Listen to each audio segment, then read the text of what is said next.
मनोज जरांगे पाटील यांना शासनाच्या वतीने आज कागदपत्र देण्यात आली आणि ती कागदपत्र कोणती आहेत, त्यात काय आहे, या सगळ्या संदर्भात महसूल अधिकारी संतोष यादव यांच्यासोबत बातचीत केलेली आमचे प्रतिनिधी कृष्णा केंडे यांनी। ज्या अधिकाऱ्यांनी हे कागदपत्र मनोज जरांगे पाटील यांना पुरवली होती, जे अध्यादेश होते त्यातले नेमके अध्यादेश किती होते आणि परिपत्रक किती होते आणि ते नेमकं काय काय घेऊन आलेले होते आपण त्यांच्याकडनं जाणून घेणार आहोत।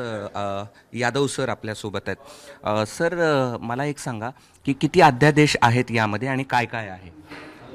आदरणीय सीएम सर, DCM सर आणि शासनाचे सचिव भांगे सर यांनी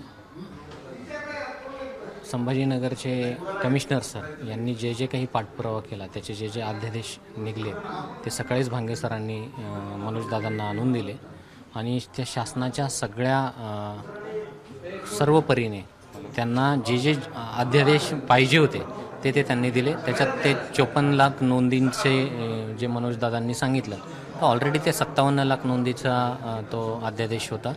त्यापैकी 37,94,000 प्रमाणपत्र ते देण्यात आलेले होते। त्याचा ABP माझा, उघडा डोळे बघा नीट।